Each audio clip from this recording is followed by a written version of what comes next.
Ditch the balcony and join us on the couch. This is Arthouse Summer, Rona Edition. I'm the MovieDude Eric, the host who will send an armored battalion to remind you of my love. I'm Chris Tondevold. This is Kent, and I've been busy, haven't been around lately because I've been working on some new coronavirus musicals, such as A Coronavirus Line, Phantom of the Office, and Dear Evan Hand Sanitizer. In this episode, we're discussing Hamilton, starring Lin Manuel-Miranda, Daveed Diggs, Renee Elise Goldsberry, Jonathan Groff, Curtis Jackson, Leslie Odom Jr., Anthony Ramos, and Philippa Sue, directed by Thomas Kail. Gentlemen, I know that this is possibly one of the weirdest choices for Arthouse Summer, considering, number one, it never hit theaters. In fact, it was supposed to hit theaters a year from now. But as a certain virus decided to change the world and turn it upside down, I decided, well, what the hell? If Rona's going to throw us a curveball, why not throw one back? So I got to ask, what is your familiarity with this particular production of Hamilton, its creator, Lin Manuel-Miranda, and the idea of a Broadway performance being put to film? Is this your first watching a film performance? Have you seen others? And what's your opinion on Broadway? And Kent, why don't you go ahead and start us off? I'm trying to remember when I first heard of the musical Hamilton. It had to have been something coming off of Tumblr or Twitter where people were just suddenly, this is wacky and amazing and blah, blah, blah. And eventually I just had to find a copy of this. I think the soundtrack was on sale somewhere for like real cheap, either on iTunes or Google Music one day. And I was like, oh yeah, like $5 for the soundtrack? Sure, let me try it. And I was like, whoa, what? Mind blown. So, wow, this is a heavy multi-part question. Eventually I found there was a bootleg version that was actually on YouTube that you could find if you knew exactly how to look for it. So I ended up watching that one day. It was very well hidden. I respect how they hid it.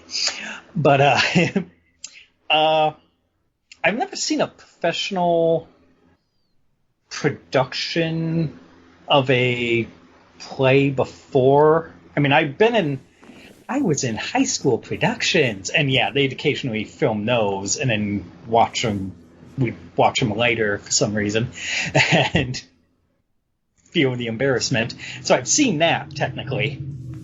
Yeah. So, but not this style before, where it's a non-static camera, we'll say that. Fair enough. Yeah. And Chris, what about you? I hate musicals. So I stayed away from everything with a passion. Everybody told me how great it was. I still hate musicals. The only cool thing about this one is that Lin Manuel-Miranda is pretty good, and Daveed Diggs, I love his hip hop, so it's fantastic to see him on stage like this and to see him get a whole bunch of different other roles. So that's cool. I also really like history, so that's another thing that's cool. So in theory, I should like everything about this as far as the music and all that stuff goes, but I hate it. I've never seen a production like this because I avoid musicals. So there's that. I think I've seen some recorded plays before, but like what Ken said, it's always been a static camera. It hasn't been anything where you get a little bit more of the close-ups or anything like that. I get you. All right, so I mentioned some of this when we did Singing in the Rain a few years ago, but up until I was 18 years old, I absolutely hated musicals, to the point where if I heard someone singing in a movie, with the exception of certain Disney movies, and even then I was half tempted to run as far as I can from it. It was kind of like that joke in Monty Python and the Holy Grail, "Stop that bloody singing" joke. I was all like that up until I was about 18 years old. And then I saw a musical called Singing in the Rain, which made me realize, holy shit, this stuff can actually be good and fun and not girly. And, and that really kind of changed my opinion on musicals. And so at that particular point, I started to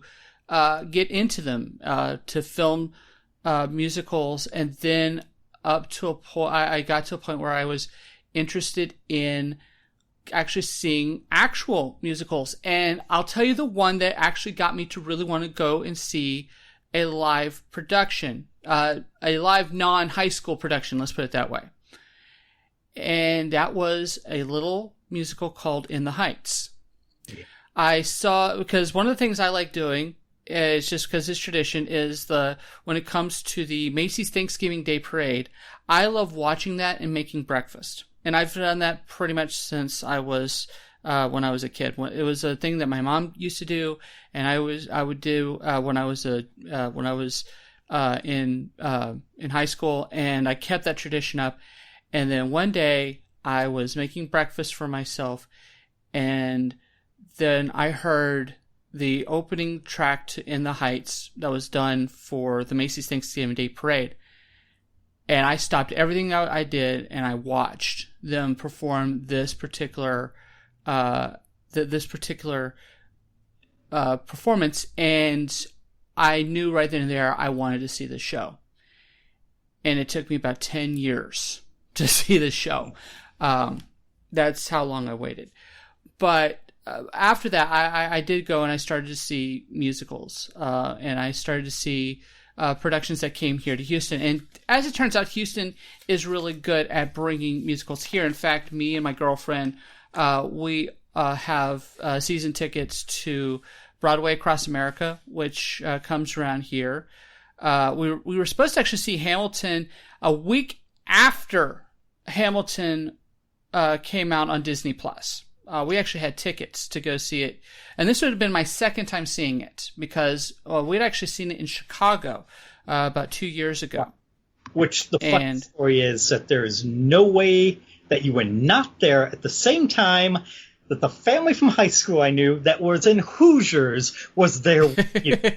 Yes, okay, yes, I get it. You've reminded me twice.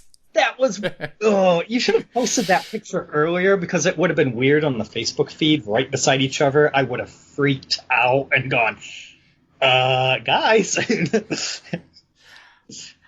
Well, all right. So Hamilton was, when I heard about Hamilton, obviously it was from the same guy who did In the Heights, which already kind of piqued me. But I'll be honest, when I heard about Hamilton, I only heard the title, and I thought, okay, so he's doing Hamilton. And for some reason, I thought he was thinking like this was a biopic of maybe like Anthony Hamilton, or maybe like I didn't think Alexander Hamilton until I saw them perform yet again on the Amazing Thanksgiving Day Parade, and then I realized, no, that is not the same Hamilton.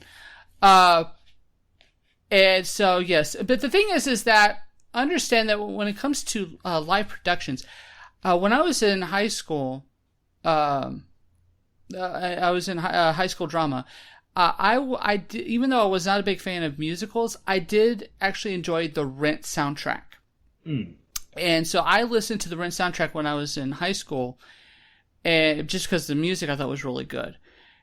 And so I didn't want to be spoiled by I wanted to see the show before I listened to the score. So I held off on doing that. And I really am glad I did that, because I think that if I'd have known the music before seeing the show, I probably wouldn't have appreciated it as much as I had. And we'll get into that when we get into it. But I'll be honest, I have quite a few recorded versions. I have a recorded version of the final show of Rent. Obviously, we'll talk about kind of how I compare this with other live stage performances, and I do have those as well. I would love to see more come about, especially in the time of Rona, and we can't have stage productions. I would love for them to kind of find a way to release them, or to find an avenue in order to have live productions again. And we'll talk about that a little bit more later. So let's go and let's get into Hamilton proper. Now, I have to ask. Now, Chris, I understand that you're not a musical fan, you hate musicals, but how do you feel about like concert films, or like stand-up comedy, things like that? Do those have do you like those at all, or what's your opinion on those? Yeah, stand-up comedy is, I think, completely different as far as being recorded and on a stage than anything else, because it's designed to do that.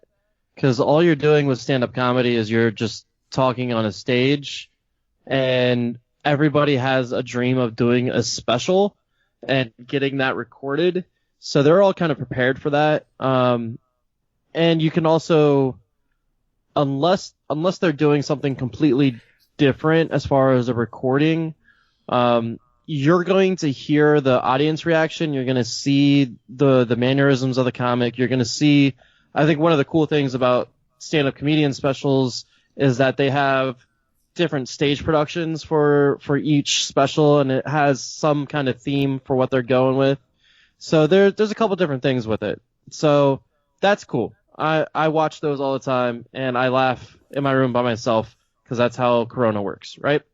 So now, as far as concert films, I've seen some of the ones. I think Pink Floyd did one, and it's cool. Yeah. And I might watch those. I probably won't. I think those are slightly better because they're designed to be huge productions with lights and lasers and all this other shit. I'm not going to probably just watch like a Metallica one, or whatever pop star one that's out there. I appreciate the kind of the craft and the artistry that goes along with it, because those light shows are wild, and just those stage shows to begin with are crazy. But if I want to go to a concert, I'm going to go to a concert. I think if I would have seen this live, I might have appreciated it more. But one of the things that I actually really liked was the stage and the different things that they did with that. So seeing it as far as recorded, I think I would have been able to see more stuff with a recording than I would have live, like the stage moving in circles and stuff like that. Mm-hmm. I think that was really cool. Like I said, go ahead. I'm sorry.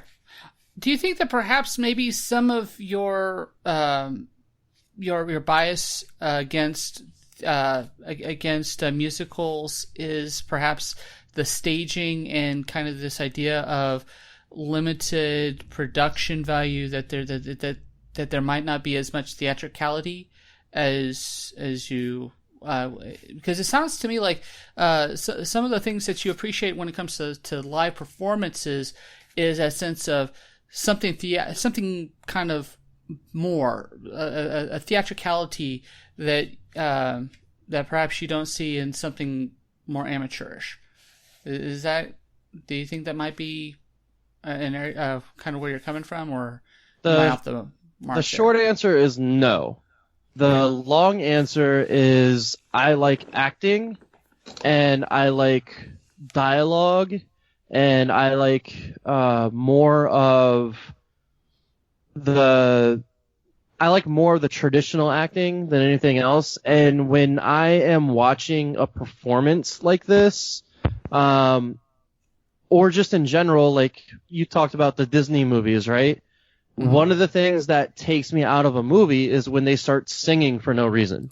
Oh, I see. So if you're going to have a full-on story and production in there, for me specifically, I want to actually see the full brunt of the acting rather than the dancing and the singing. It's cool, but that's not what I'm signing up for. Now, I will give Hamilton. Hamilton has all the different parts that I should really like, as far as the hip hop, as far as just the songwriting down as it is, and the style and everything. I should like all of it, and I liked the latter songs. I think way more than I did even the beginning of them, even though they came out with, a huge energy. But if they, maybe if I saw some kind of balance between regular acting and dialogue with the songs kind of intertwined, I might be on board with it a little bit more. But it's almost 3 hours of song after song after song, and I'm just not about that life. I see that. And Kent, what about you? When it comes to when it comes to stage performances, we on this show we've talked about we've done Stop Making Sense with the Talking Heads. What's your belief when it comes to concert films? Has it changed since your time on Arthouse Legends? See, I've been trying to think about that some, and the difference between it's kind of a weird difference between sitting down and just being in a theater and watching a production versus what they did with this. Because for the most part, for a play, for a musical, you sit down, you watch. Now, a musical concert, if you're there and the band's right there, you could either sit and watch, or you jump in the mosh pit, or you kind of have the option to move around in most concerts. This production of Hamilton kind of flips things because you may be seated watching the play, but the camera point of view is constantly moving, which completely changes it from what you would expect a theater production to be. So does that kind of take away from the experience, having the multiple angles, the different perspectives, or it makes it not the theater experience? Whether or not that's better or worse is probably up to an individual taste, but it's definitely not you are front row center looking up, seeing this. This is more, you're on the stage with them. And that can be weird at times. I kind of get what you're saying. Did you have a problem with that with, like, Stop Making Sense or Gimme Shelter? Well, like I said, for a musical performance, you're kind of expected to move around and interact with the music happening. I mean, if I were actually on Broadway watching the production on stage, I would not be expected to jump up and dance along to Hercules Mulligan at any point. That would be like, nope, get out of here. Well, I'm just going to say, see, my girlfriend loves to tell me how she actually saw Hamilton before it hit Broadway, when it was off Broadway during previews. And her sister were in the back of the theater. They had gotten seats in the back, and at several times during the show, they were known to get up and dance along. And so that's something that the story that she has told me several times, and I am, for one, to believe her because she knows every line of this musical, inside out, to the point where if I even get one word wrong, she'll be quick to remind me of which line I got wrong. And I do that quite often. So did she see the songs that didn't make it to Broadway? She did. I didn't really ask her a lot about that. But yes, so she got to see the show before it hit Broadway. No, well, I know like a couple things that I don't know if they were cut after the public showings, or if they never even made it in there. Because apparently there was a whole song about the Adams administration, and a thing about the Whiskey Rebellion, because that whole line Jefferson says about what are they going to do when they tax your whiskey was supposed to be a foreshadow of that. Right. And it's cut. Yeah. But yeah, I didn't really ask a lot about that. I think it's interesting. So this has such a universal appeal for everybody, and it's way more like your favorite band playing. Yeah. Because everybody knows all the songs, like what you were talking about, Eric, and they're trying to see this multiple times. You know, I think it's a different kind of show in that sense, where you have people that want to dance, that want to get up. I think it would be really cool also to have this as an unseated performance, like a concert. You know, I think that would be really interesting because the songs definitely hit, and you can tell just based off of the normal talk about this show is that it's really all about the songs and how they make you move. And everybody is singing to them, everybody's rapping to them, and I think that would be a really interesting thing. It's not your classical music. It's definitely, you know, pushing the envelope when it comes to what musicals can be. And I think that's another layer of it to where it would be really interesting if they just take all the seats out and just let it happen. Well, I mean, there have been some musicals that have done that. Usually what they'll do is they'll make those types of performances ones that they do in the park. I think Hamilton's just too new, too hip right now for that kind of repertoire. But I do know others have done that. But it is interesting that you bring up that this that this does break the rules, because this show has broken rules. This has changed things and has gotten a bit of, I don't want to say controversy, but it's definitely caught attention for some of the things that is done, specifically when it comes to telling the story of the American Revolution and early statehood, using an ethnic cast playing white characters. I mean, all the characters that are in this show are actual human beings who were white, and the people who are playing it in this particular show are multi-ethnic. Out of curiosity, what is your why do you think that's important, or what do you think the intention was behind that in regards to why it was important for this type of casting decision? You know, part of me wants to be mean and just say, well, half of them are just people Lin Manuel-Miranda knew anyway. But do you think that was the only thing, or do you think there was something? Because the thing is that when they were casting for the ensemble and things like that, the casting called specifically for non-white actors.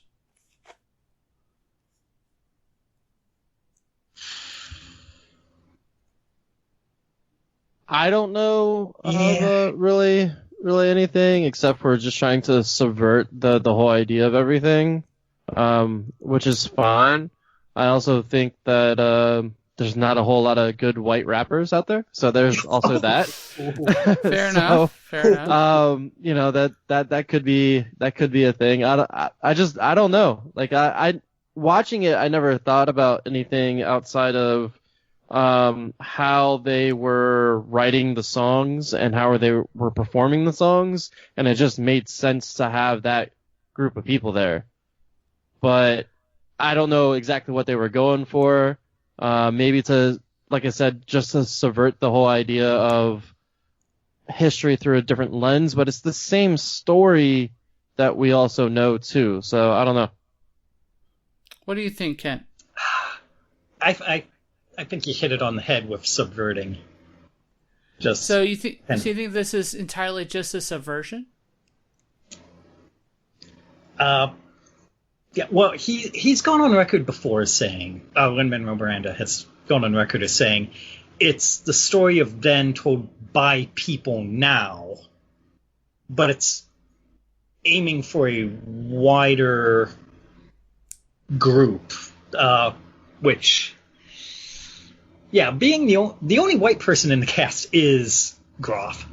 No, there's actually three, there's two other white actors. Ensembles? Part of the ensemble? Yes. Yeah. Part of the ensemble. Yeah. Well, and of course, Jonathan Groff. I mean, Jonathan Groff and then the ensembles, yes. I mean, when we think about the main characters, which even, how does the King of England even work into this? I don't know, but he's funny. Oh, we're going to talk about that. There's actually, there's something important about the King of England we'll talk about in just a bit. Yeah. But I'm going to actually I'm going to look at it from a different perspective. One thing that I was watching it for this particular podcast, and because what I do, because the other two times that I was seeing it, I was watching it as someone who enjoys musicals and enjoys watching this particular show.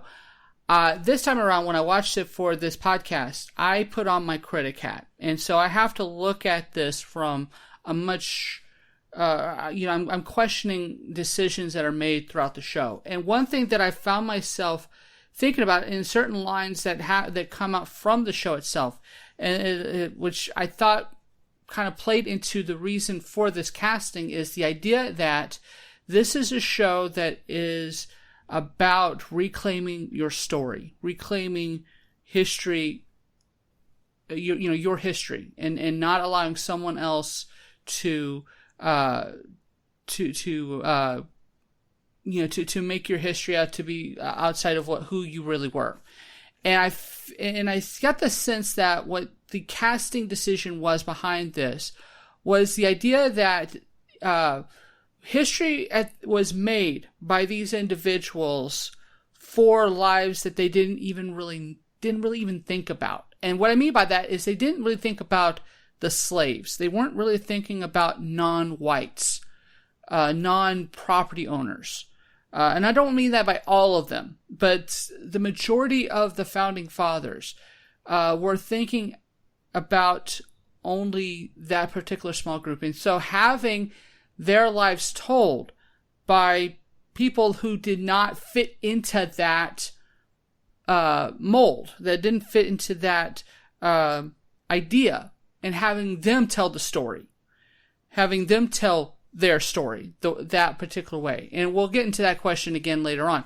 But having that happen, it was in a way basically reclaiming a little bit of that story for themselves, reclaiming American history for themselves.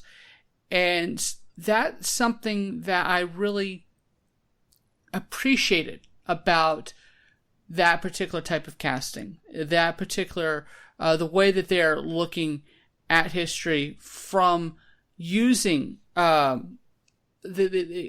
language and a vocabulary that is outside of the one that of the culture that it came from. So you're looking at it from the outsider's perspective, the immigrant, so to say.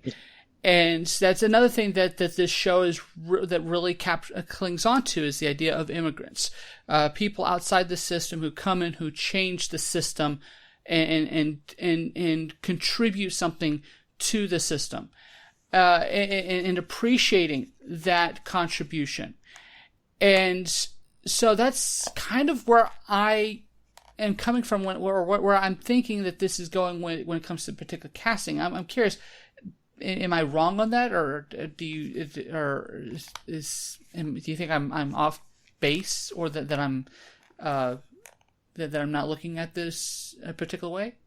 It's a big part of the story is that immigrant side of it is outside the system, like what you're talking about.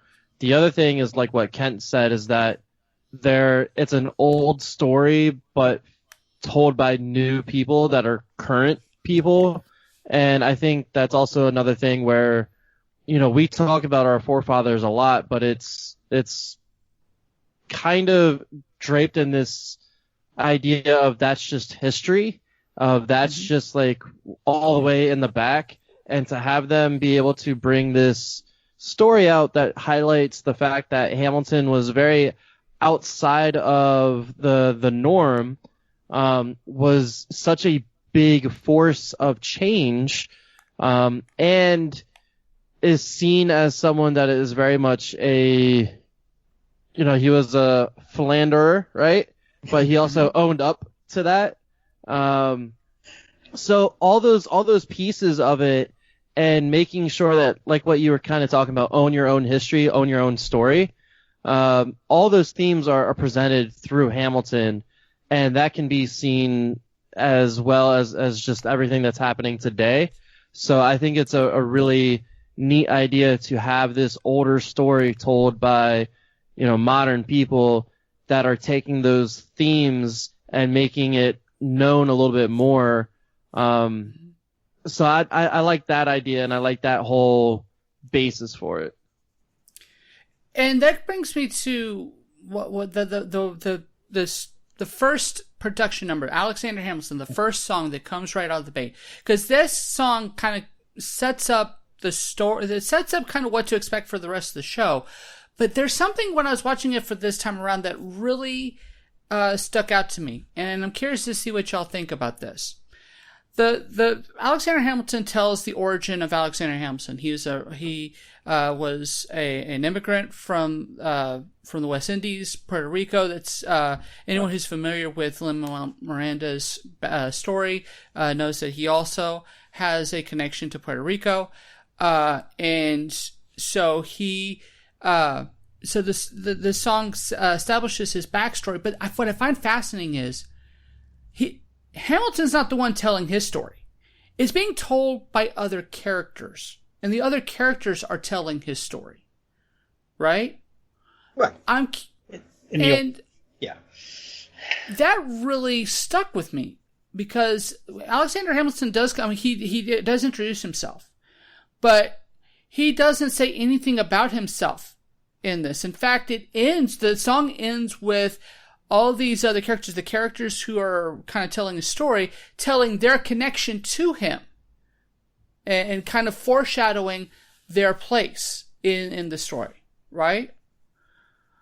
So I'm curious as to what you thought about this opening, and what do you think is the emphasis being put on?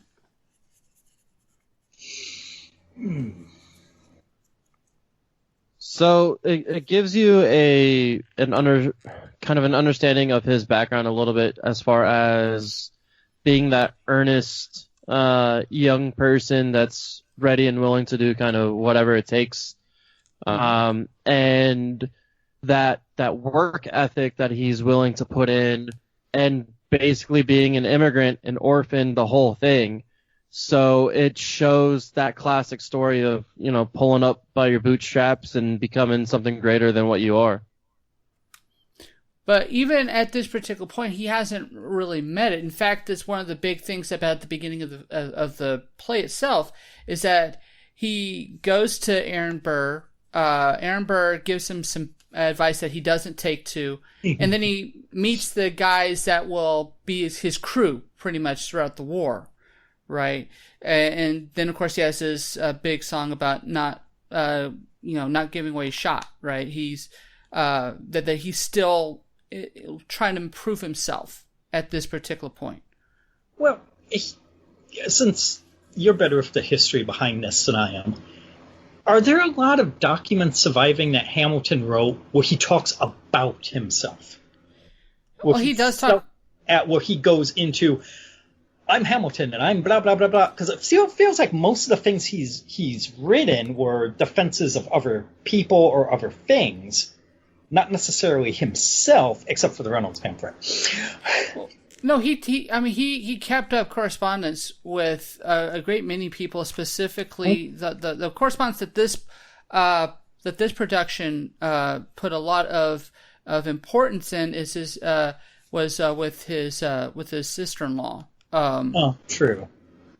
Because I know there's a complaint out there that there's a lot of stuff he wrote to his wife that was lost because, she burned it. Yeah. The song Burn is about her burning all the stuff, and historians are like, ugh.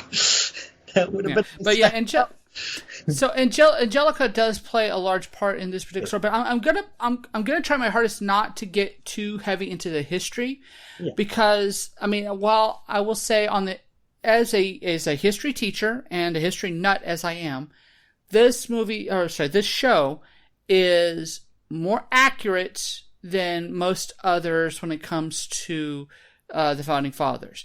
That said, I don't really think that was the emphasis that this production was about. It wants to get as accurate as it can, while at the same time preserving its real ideas and its real thoughts. It's not meant to be a history lesson. I get the sense that it's as much a history lesson as Shakespeare and Shakespeare's histories are a history lesson. In fact, I'm going to make a very bold statement, which I know that other people have said, but I feel like if there's ever a production that has earned that distinguished title, this is Shakespearean.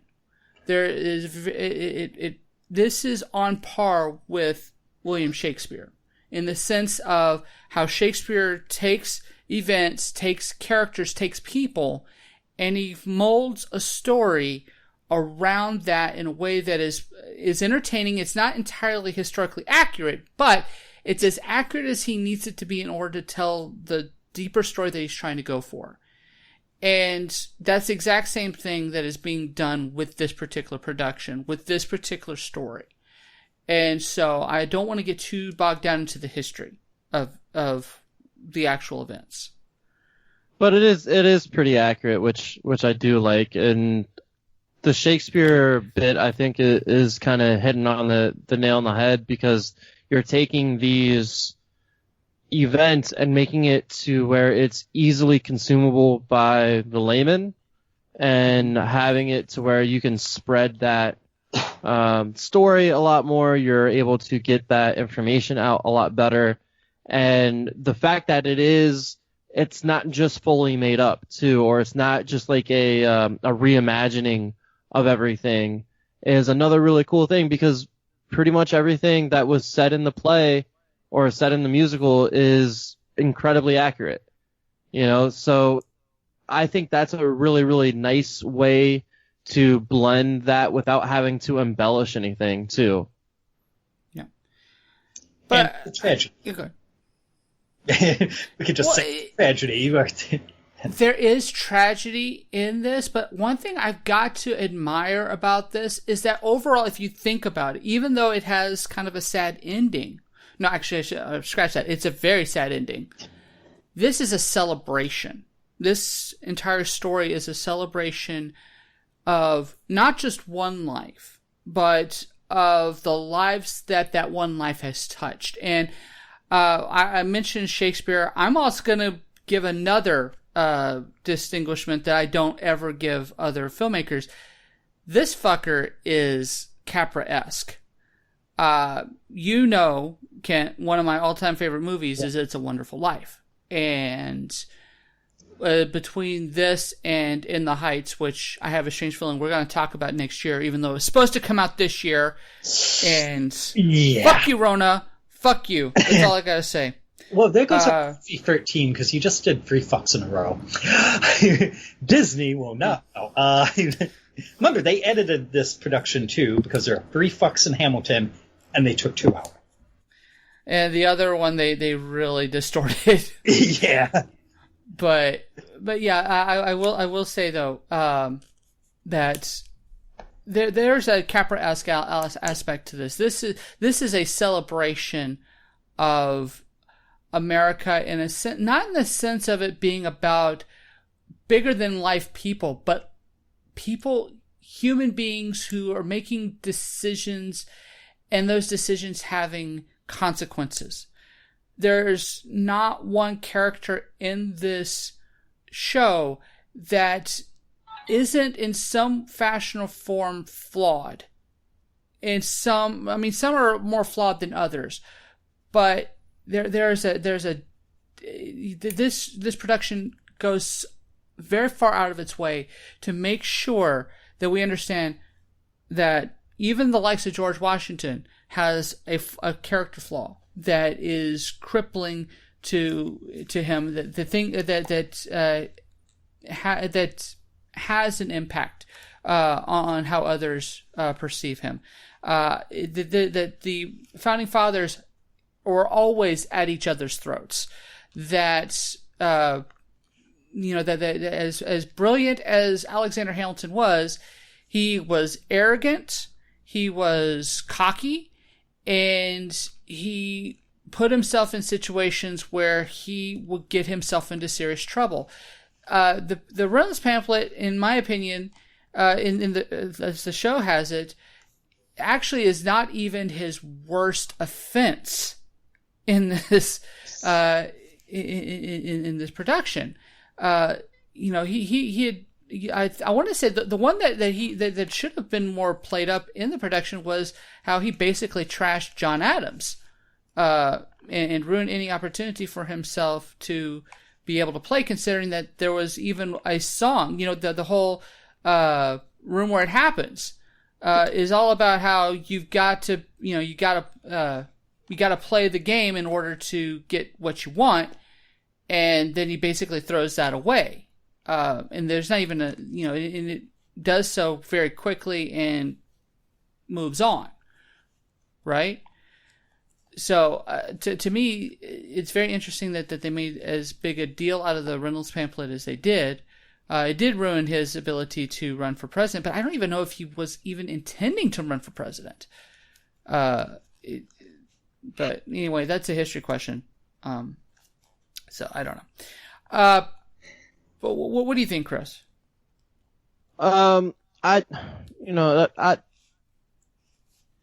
think looking back at it, and even in the play, I think, or at the musical, I think that there is something to be said about his ambition never really going away.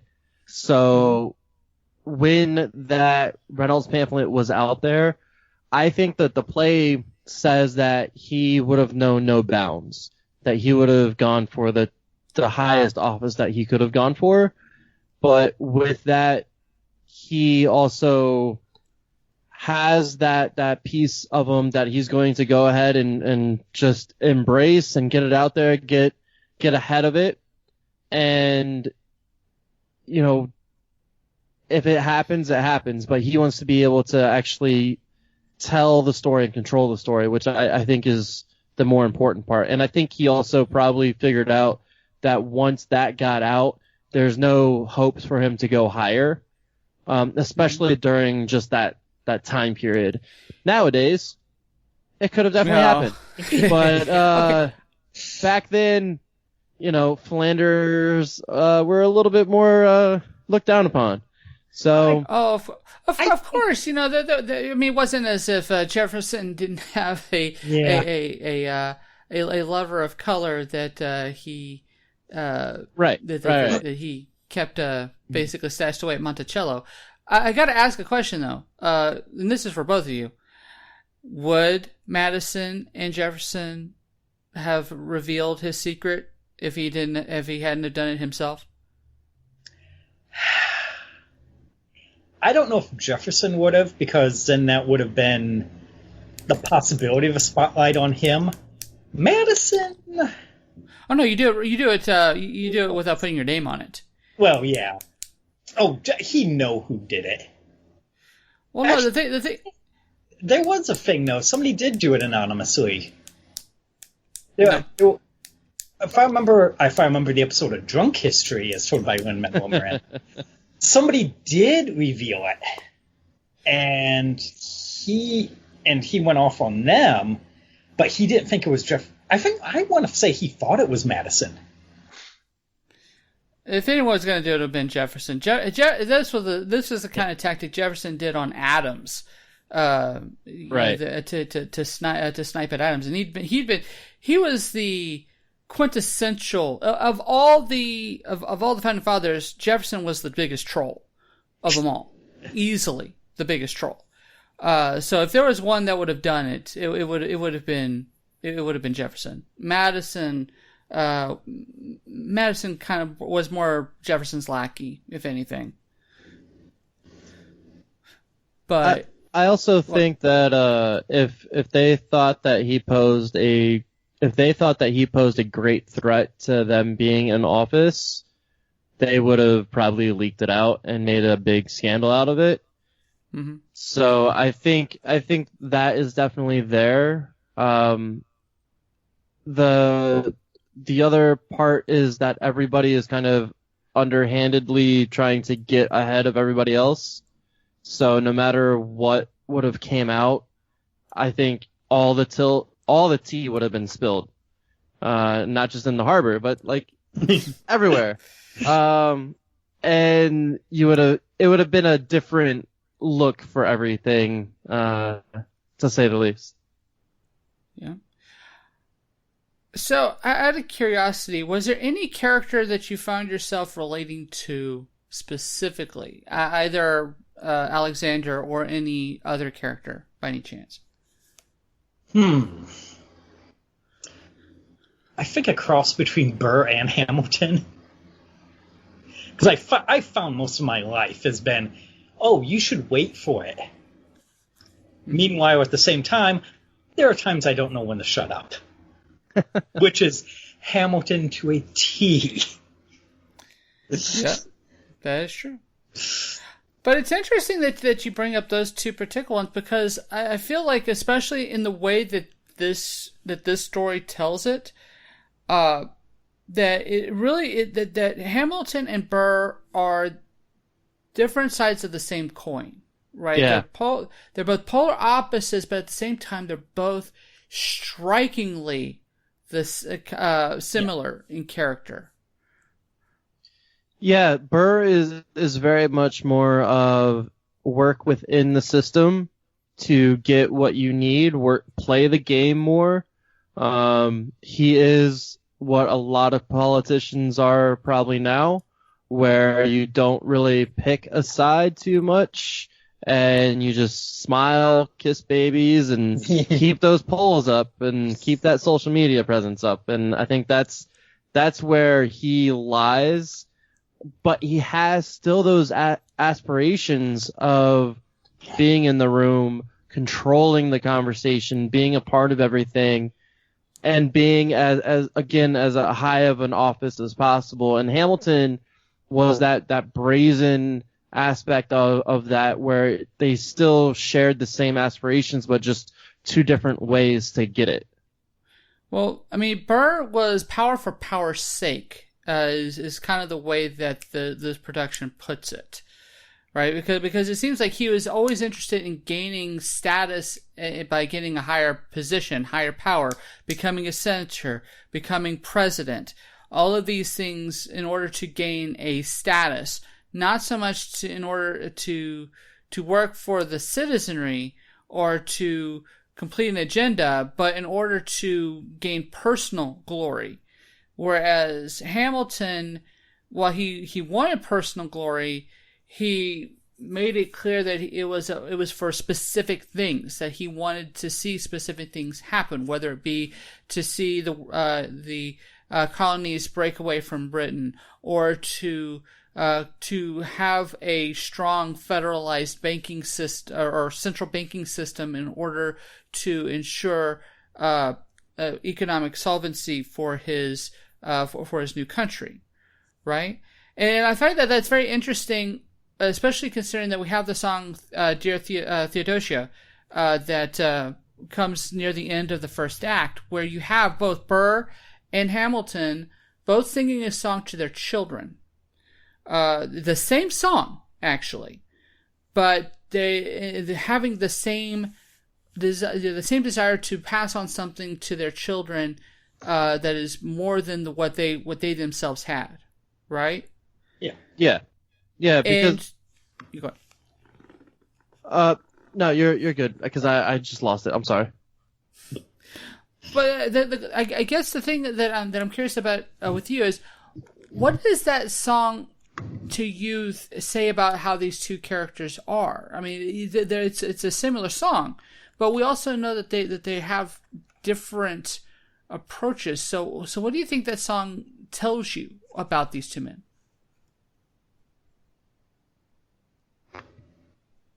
You're going to have to remind me of the specific song. I just have an idea of the overall arching story.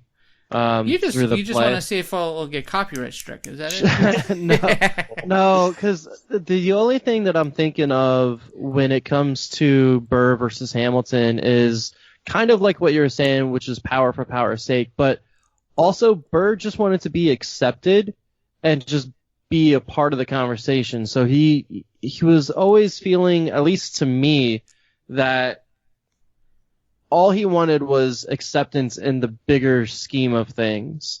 And he always seemed like he came off like a kid that was just kind of like shunned the entire time, and realized that if he was just polite, smiled, kids should be seen, not heard kind of thing, and just followed the rules that was given to him, then he would have been able to succeed in a different way and get to where he wanted to be within the system. And then there comes a time where, because those ideologies clash, you see kind of a flip the script moment where now Hamilton is being, that smile more, talk less, don't let them know what's going on. And then Burr turns into that brazen person a little bit more to grasp for that higher power. I just think that's an interesting dichotomy between the two of them. And they just complement each other so well. And then it culminates, obviously, into the climax of everything. And I think that story intertwined with everything else that's going on is a really, really neat way of presenting the story of Hamilton and the story of the bank and just the Federalist Papers and all this other stuff, the formation of the government. When you look and boil it down, it's literally two people sharing the same ambition with just two different ways of approaching it and just how they clash. Yeah. What do you think, Kent? Oh.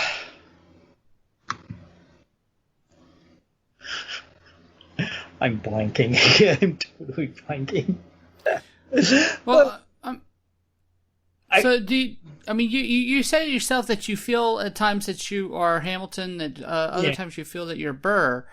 But at the same time, though, both guys have kind of similar characteristics, and they do kind of swap, or they kind of feed off each other, and they kind of become each other in some instances. And they're both. What's interesting, though, one of the things that's interesting is Burr doesn't get his wife unless he listens to Alexander, because he's the one that said, it doesn't matter that she's married to a British officer. He's basically saying, go get her. Go take that woman away from her husband, who's British. We'll figure that out later. He is a tomcat. it works out for him. For Burr. Yeah. So, and they both become fathers, and that changes your mindset a little bit. So it explains why they're basically writing the same letters to their children. Well, they're not writing; they're talking, or you get the sense that they're singing to their child. Yeah. And actually, historically, didn't Theodosia also die young from some disease or something that was going around? Or not at that particular time. Well, I mean, later on. I mean, she died when she was... I thought she died when she was like 20 or something.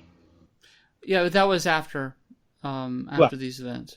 Well, yeah, but that's not too far away from when Philip dies.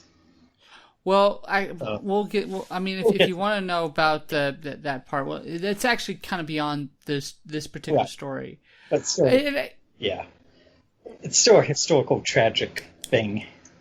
Yeah. Oh. All right, so I want to kind of come back to this because this is something that was introduced by George Washington to Alexander Hamilton, and this kind of becomes the end of the story. The idea of who lives, who dies, who gets to tell your story. And I find this very interesting, considering again that most of the people who are telling Hamilton stories are not Hamilton. So I ask you this: whose story is really being told here? I mean, is this really Hamilton's story, or is this someone else's?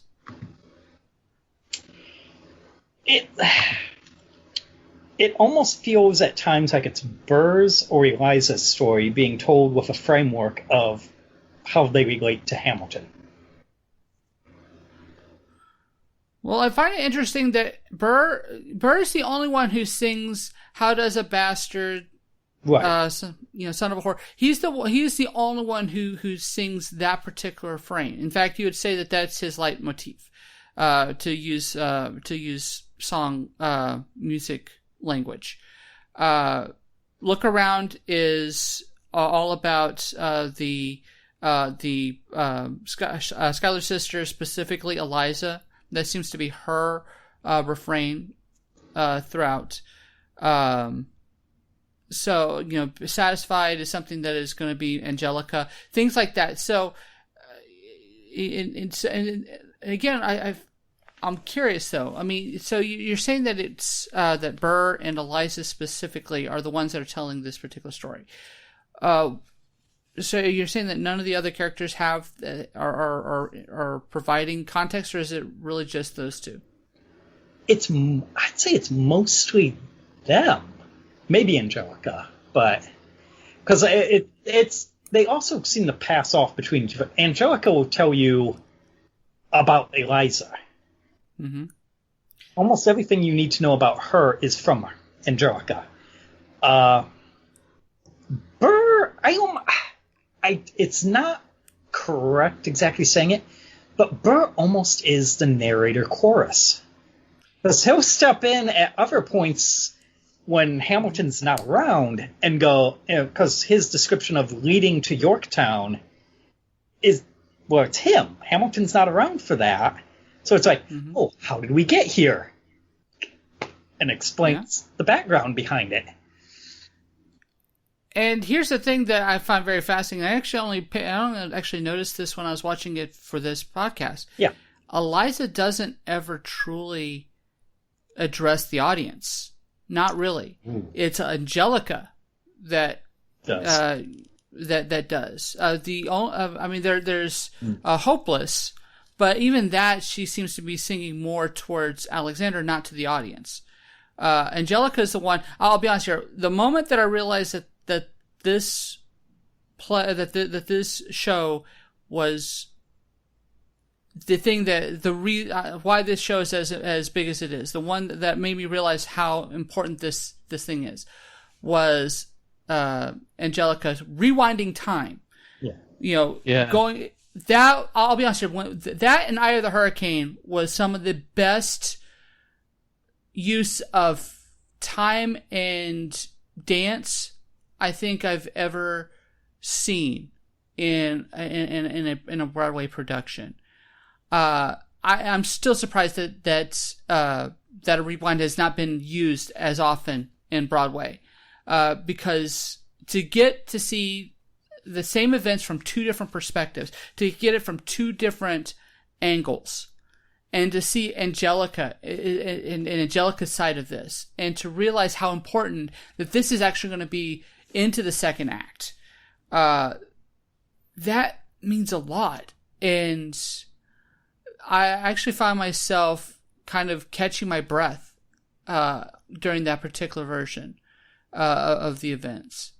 Yeah, it was really, really good how they presented that different perspective, and I think they do a really good job overall doing different perspectives, with Burr's perspective, with Hamilton's perspective, but the fact that they literally have that as such a big important scene in there is fantastic, because then you also look at the fact that with Angelica, she's all for the revolution and empowering everybody, and she has that line where in the sequel it's about the women's rights too, and you gravitate toward her as a character all the way through.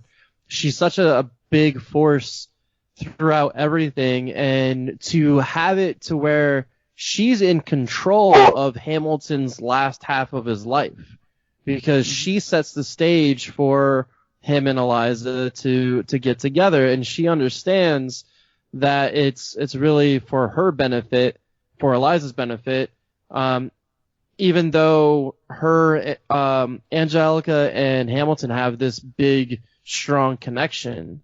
You know, she sees Eliza's eyes just light up as soon as she sees Hamilton, and Angelica's like, all right, well, I gotta help out my sister, even though there's a bigger connection there. And we see that played out through the rest of the play, which I think is really great. And Angelica even has that fantastic, she has this fantastic rap scene in there too, where she's just spitting a whole bunch of different words out in just like a very, very small amount of time. So it's an amazing performance all the way Satisfied. through. Yeah, okay. That entire moment. Sure. I don't know. I don't remember any of the songs or the names of them, but I was pretty stoked to see that, and the fact that she is such a big central character and such a big force throughout everything. Yeah, Renee Elise Goldsberry is an incredible performer, and I've seen her in quite a few other things. That I'll be honest here, I'm surprised that she isn't even bigger than she is, and I get the feeling like as she's going to be someone who in 10, 15 years is going to be considered is going to be as big as Idina Menzel or I mean, pretty much Idina Menzel is pretty much the queen right now. But yeah, the thing is that she is so good at this particular role, and I'll be honest here, I love this entire cast. This entire cast is just incredible. But I gotta say though, the two MVPs when it comes to the performances, to the acting, Daveed Diggs and Anthony Ramos. You cannot say that these are the two that have the hardest roles, because both of these two have two major characters. You know, that they switch over from Act 1 to Act 2. Because Daveed Diggs goes from Lafayette to Jefferson. And holy shit. Yeah. Holy shit. We'll be talking more about Daveed Diggs later on in August. So I'm just going to say that right now. I've got some stuff to say about Daveed Diggs I'm going to wait on, because holy shit, that was a performance. That was easily the most rapping in French when it's not your native language. Yeah. Oh, it's not just that. He is bouncing off the walls. Yeah. He is the most acrobatic of all the performances. He has a swagger he makes this look so damn easy when it's not. And you could just tell he wears those two roles. He plays both roles differently from one another. And he makes it look so easy. Yeah, well, I mean, performing is his whole life. He has a hip-hop group named Clipping, which I absolutely love. And it's wonderful. And everything that he does through there, the skills that he has, just his flow, his timing, everything translated incredibly well to this. And just his charisma and the way that he's able to just effortlessly pull off every little move that he's doing. And you have that, like what you said, Lafayette, which is just like this big chauvinistic character, just like huge charisma when he's on stage, because he only had a few different times to talk. But he kind of like stole it a little bit. And I feel like that's exactly what happened in real life.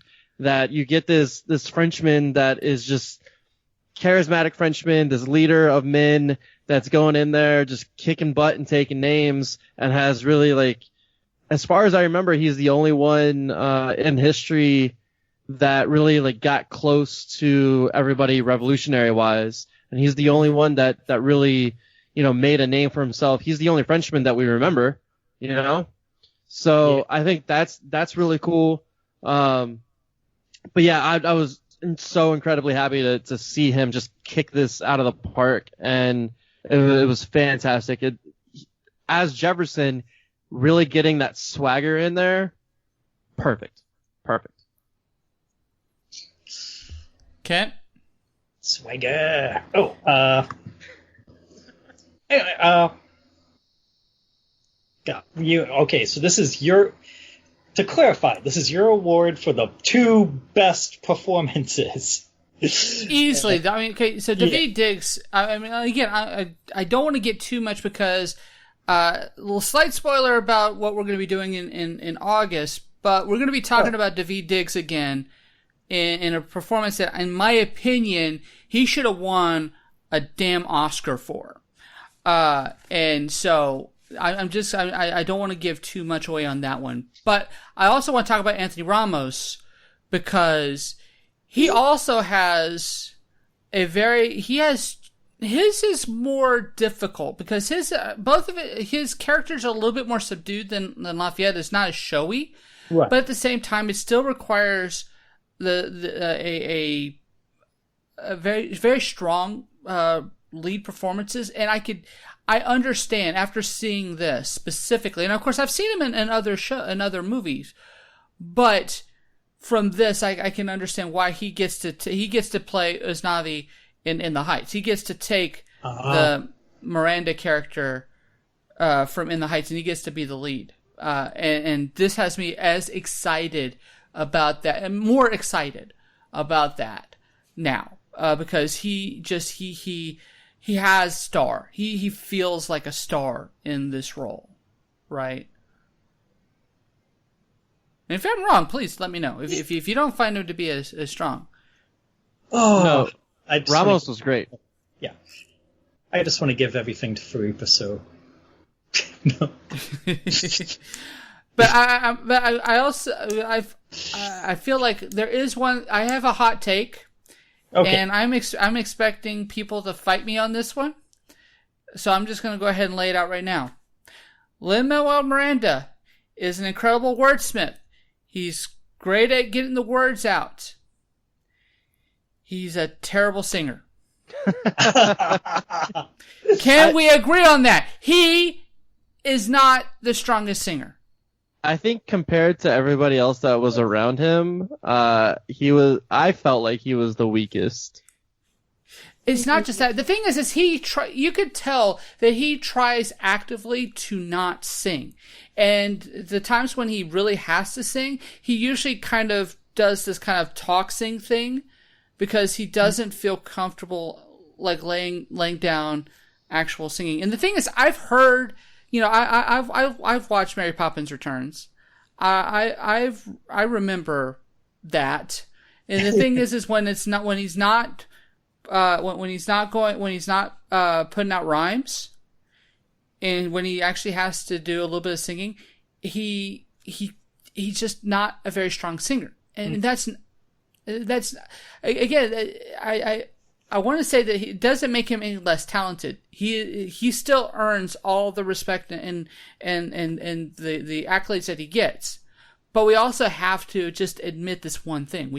And I feel like even he has to admit, like especially with the talent that he has in this with this crew, they outshine him so much. I mean, it's like having all these heavy hitters hitting home runs, and he's getting maybe a two base pop into left field. Do you think he wrote the part for himself around that theory? It's like, I'm not that great at singing, so I'm going to I'm going to write in a range I could sing at, kind of thing. If he did that, I might not. I think that would diminish my appreciation of him just a little bit. If he did that just basically to make this fit him so much, he's not thinking. That means that he wasn't thinking about the next person that was going to take the role. And the thing is that I've seen Hamilton with someone else playing Alexander Hamilton, who was a better singer. But that said, though, I mean, the thing is that when you write something, especially if you intend to be the lead, you kind of need to make sure that you're not putting yourself in a position where you're not going to, that it's going to fall flat. But the thing is that if it's that important that you have that kind of range, get someone else to play that role.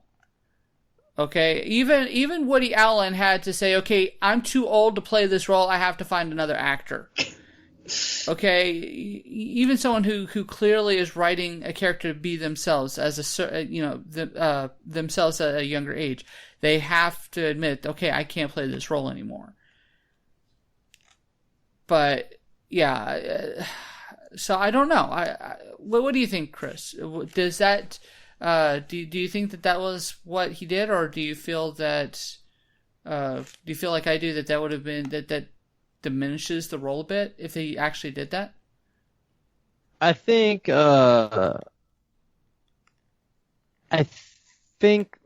he wrote a really good, solid character all the way through. I think that he could be replaced because I didn't care for it that much. There's some pretty good emotional songs near the end that he does a really good job with, and he does a really good job with the Reynolds wife, I think is. Mm-hmm. So I like those pieces, but I think he could be replaced. I think he's a name, and that's probably why he is in the middle of everything. But like what we've kind of alluded to a couple different times, that this isn't fully a story from Hamilton, right? These are characters talking about Hamilton and telling his story. So they all kind of revolve around him, but that person can be replaced. Was it a better experience for you since you saw someone that could actually sing better and do all the different things slightly better? I will say that because it was my first time seeing the show, and I'll be honest here, I was in nosebleeds, which is never a great way to see a show, especially one that has so many moving parts as this one does. So I was trying my hardest to keep everyone in mind, or trying to make sure that I knew who all the other characters were. So again, it was one of those kinds of difficult things where, like, I was having a hard time just making sure I knew, okay, that character. I had a lot easier time watching it on Disney Plus because you were able to get closer and you're able to see the faces and distinguish the different faces. I feel like if I and I do intend to go see Hamilton again, live, but yeah, I'm not gonna have as hard a time next time because I know who all the characters were. So I don't know if that answers your question or not, but yeah, because again, I think these roles are written fairly universal, but I think that that Lin Manuel-Miranda specifically was the easiest to replace. The dude that played Burr, I really, really like. I like his voice. I like the mannerisms that he had. I really like the acting that he was doing. Mm-hmm. I love Daveed Diggs, and I love whoever Angelica was. I think she is a powerhouse. I feel like I've seen her before, but I couldn't tell you. And then the woman that played Eliza, I thought she was very, very good, but that could also be replaced. So there's only like 2, maybe 3 characters at most that I would like to see with the same actors. Other than that, you can kind of swap them in and out, and I wouldn't have a problem with it. Not even Washington? No, I think that you could get another dude playing Washington and still kind of have that force about him. I'll say this with the live version that went after his farewell speech when that little time between King George and Washington when they kind of face each other. In the live version, Washington kind of does this step up on the king, and the king kind of hops back a bit, which I thought was kind of hilarious. I will say the dude that played the king is spot on. He does this terrible dancing inside of one of the scenes. I don't remember which one it was, but he crushes it because he's so awkward and goofy. But it's a very good king impression of what you kind of think of what someone in that time would kind of be, where he's just so like obnoxiously pretentious. All right, let's talk fantastic. about Jonathan Groff. Yeah. Let's do this because Jonathan Groff. Okay, of this cast before this became as big as it is, Jonathan Groff is easily the biggest name here. This is Jonathan Groff is someone that most people would have already known of before this came out. He, especially when it comes to Broadway, the first time he came to prominence was Spring Awakening, where that was his big rise to fame. Then, of course, he started doing TV stuff. Specifically, Glee was another big one for him. And now everyone will know him for Frozen. From now on, that's the character that he's going to be known for. But Jonathan Groff, when he comes on stage, first off, I love the fact that he plays the king, because he has these mannerisms that are so awesome. One thing I didn't really realize until I was paying attention for this podcast. Have you noticed that he doesn't blink, with the exception of once? He's constantly, and he has this kind of hawkish look at the audience the entire time. And when he talks, he lets his mouth open down. Yeah. So it looks like he's kind of like biting every word. And, it's like there's such a control in his face throughout all three of his songs. And what I also love is the fact that every time he shows up, he gets a little less formal every single time. So the first, during You'll Be Back, he's just like poised and he's like prim and proper. The second time, he's a little bit more defeated. The third time, he's almost kind of like shuffled off and he's dancing around. He gets in on the, you're never going to be president. He completely loses himself. Now, understand, it's also from a historical perspective. I also love the fact that it also ties to the fact that King George actually does lose his mind. He had dementia. So technically speaking, this is also kind of historically semi-accurate to an extent, as well. But yeah, I thought it was, but Jonathan Groff just kills it with his three entrances. But Kent, what did you think about our beloved king? I would serve the king and kill some colonial. No, Hello? Oh, sorry. I mean, I'm loyal to America. Yes. He just killed. In the live version is a little bit different than what I had in my head.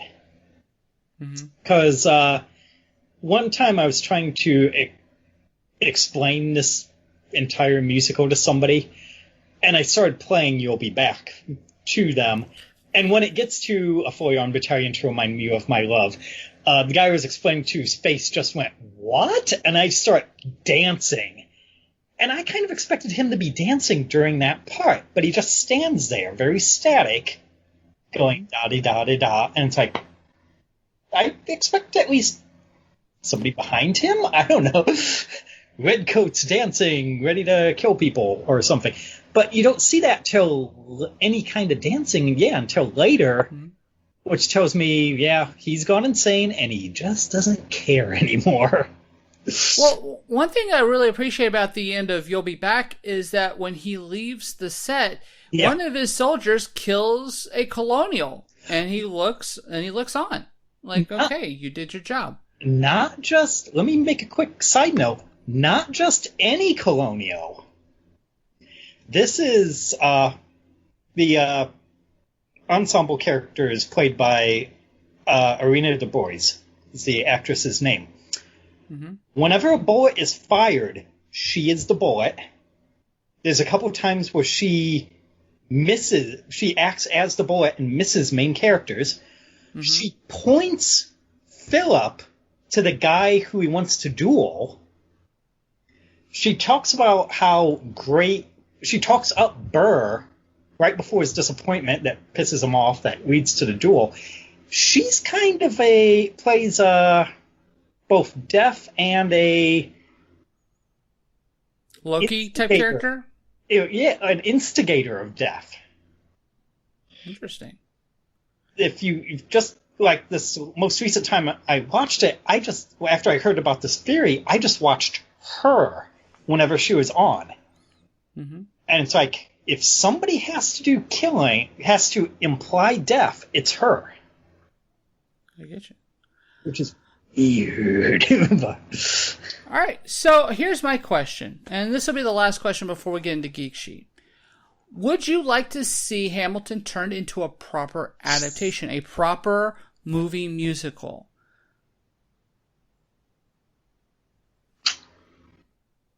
My answer is no, because I don't like musicals. Yeah.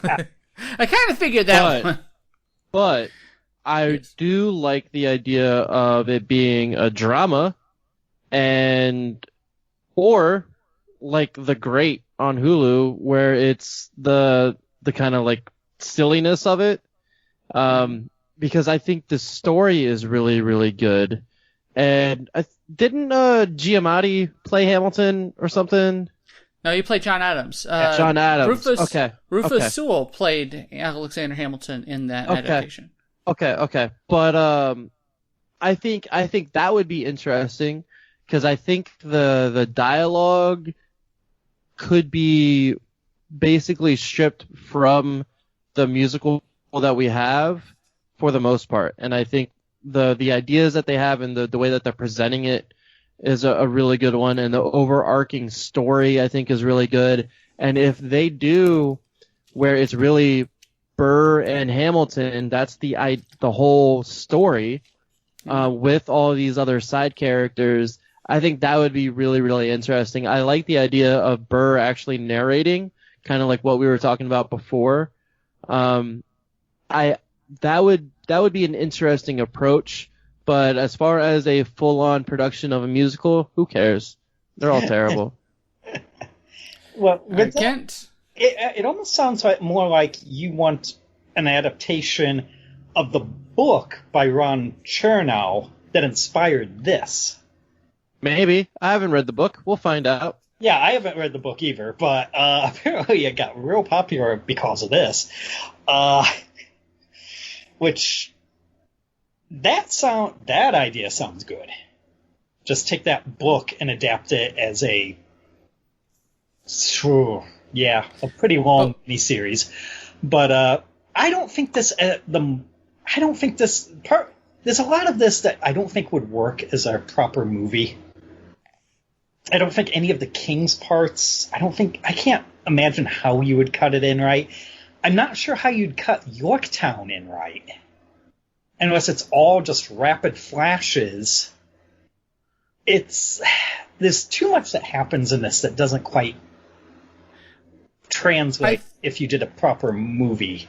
And this is almost a 3-hour production, so you would have to have multiple movies and possibly have it fleshed out even more, right? Because I think all the songs that are in here are important to the story.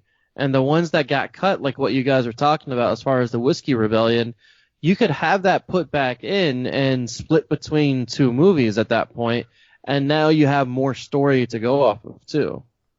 Oh, come on. If The Return of the King could be 3.5 hours long, we can definitely do with a 3-hour musical. Hamilton 2, Return of the King. Jonathan Groff conquers America. All right, so at this point, let's go ahead and let's get into the Geek Sheet. Now, we kind of mentioned most of these, but Kent, you want to go ahead and run through these right quick? All right, I'm kind of looking at this.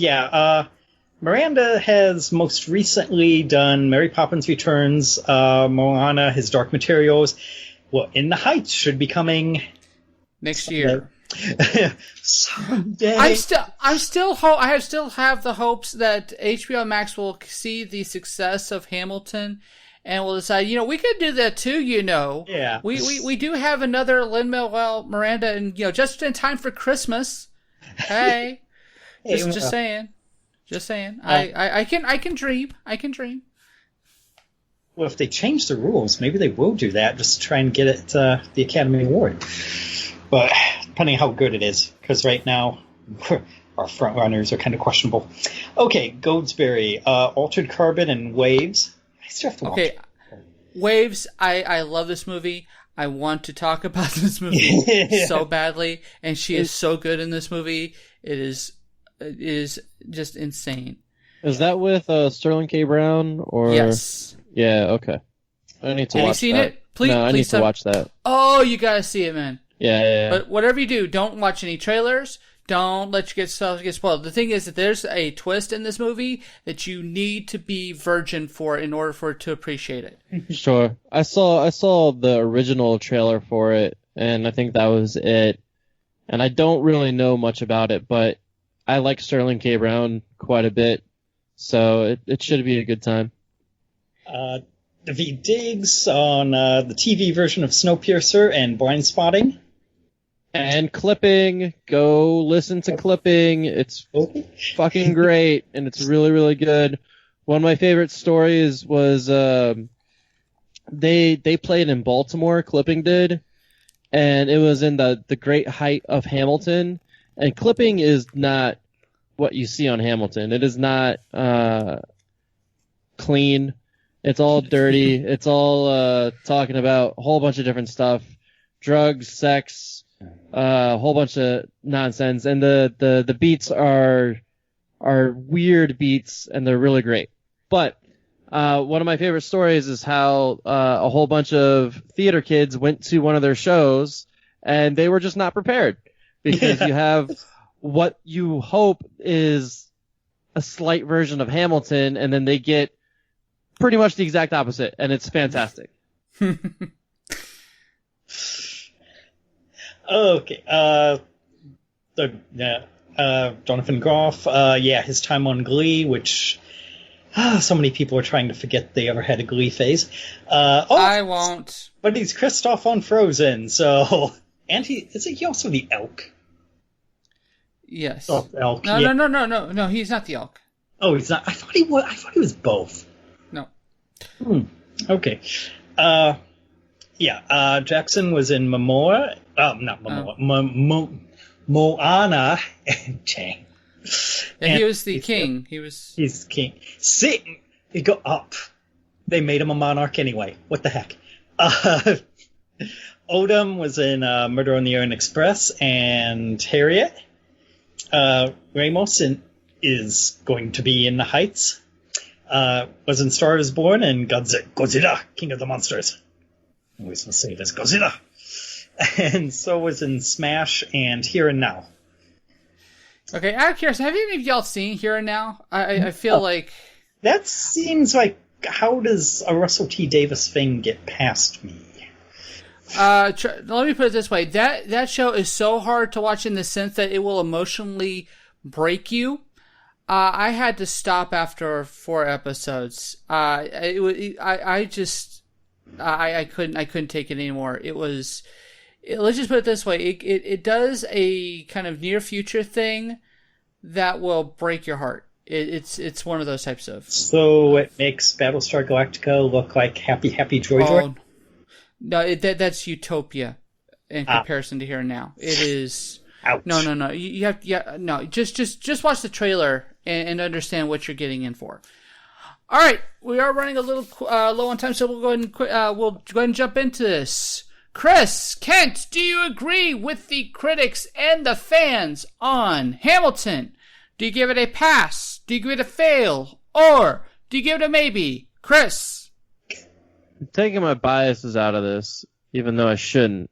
I will give it a pass, just because of the technical proficiency of everything. I think it should be seen, because I think it's a really good story, and the way that they approach it is really good. They have emotional performances, especially near the latter half with the duels, and I think it's something that it's a widespread phenomena already. So if you haven't seen it, you probably should. Even if you don't like musicals, it does have that history about it. It does have that cultural relevance about it. And the songs are pretty good, I guess. But if you want 3 hours of songs, go for it. Overall, I'd definitely give it a pass. I think also I really want to see plays shot in different ways like this, to where they're able to see everything on stage and then also close up when things get a little bit more real. I get you. Ken? Yeah, of course there was going to be a pass, even with any minor problems I had with it. But yeah, it's... I will say, listening to the soundtrack, I thought I had it down, but watching it, the actor background nuances do almost tell more to the story sometimes than the singing does. So, yeah, definite pass, should watch and not just listen to. And I'll admit to crying during It's Quiet Downtown. Yes, okay. So is my girlfriend, every time. I think everybody does.